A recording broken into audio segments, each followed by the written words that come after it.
So hey guys, আজকে আমি যাব একটা বিয়েবাড়ি ইনভিটেশনে। তো সেই জন্য দেখো আমি এখানে পুরোপুরি রেডি হয়ে গেছি, কিন্তু কখন রেডি হয়েছি দেখবে।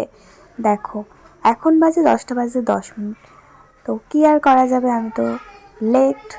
তো ভেবেছিলাম 8টার মধ্যে যাব, কিন্তু সেটা তো আর হলো না। তো ফাইনালি আমরা পৌঁছলাম বিয়েবাড়ি। এখন অলরেডি 10টা 15 মতন বেজে গেছে।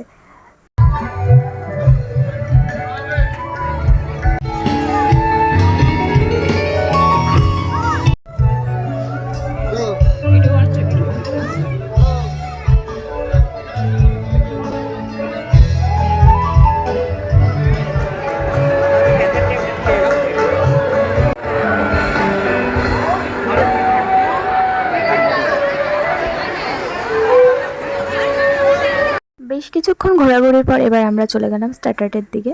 তো এখানে প্রচুর স্টার্টার ছিল দেখো। তো আমি তো ফার্স্টেই চলে গেছি ফুচকা নিতে। তো এখানে ফুচকার মধ্যে ছিল রাজকচুরি ফুচকা। ফুচকার সাইজটা দেখো কত বড় বড়।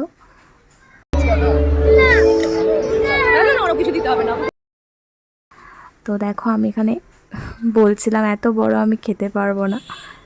তো ফুচকার পর আমরা চলে গেলাম পরের স্টার্টারে। তো এটা কি জিনিস আমি তোমাদের বলবো না, তোমরা কমেন্ট করে আমাকে বলো। তো তারপর নিয়ে নিয়েছি আমি ফিশ বল, আর ফিশ বলটাও খেতে ভালো ছিল।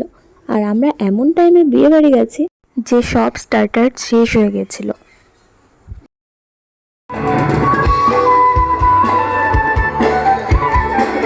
তো এরপর আমরা চলে আসলাম মেন প্যান্ডেলে, মানে খাওয়া দাওয়ার প্যান্ডেলে। তো এখানে ডেকোরেশনটা দেখো খুব সুন্দর করেছে। তো মেনুতে ছিল দেখো এত রকমের আইটেম। তো মেনু কার্ড দেখতে দেখতে এখানে চিকেন ভর্তা আর নান চলে এসছে। তো এখানে মাটন বিরিয়ানি এসছে, বাট আমি মাটন বিরিয়ানি তো খাই না, জাস্ট টেস্টের জন্য একটু নিলাম। মাটনও খাই না, মাটন বিরিয়ানিও খাই না, আমি চিকেন খাই। তো দেখো এখানে খাওয়ার থেকে বেশি কিন্তু আমরা জমিয়েছি, যা দিয়েছে প্রায় সবই ফেলে দিয়েছি।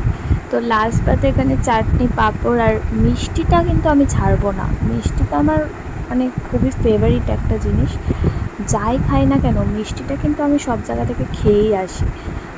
খাওয়া দাওয়া তো আমাদের শেষ, এবার চলে গেলাম স্টল থেকে একটা আইসক্রিম নিতে। এখানে বাটারস্কচ আর ভ্যানিলা ছিল, আমি ভ্যানিলাটাই নিয়েছি। তো আজকের ব্লগটা কিন্তু এইটুকুনি। তোমাদের কেমন লাগলো সেটা কমেন্ট করে জানিও।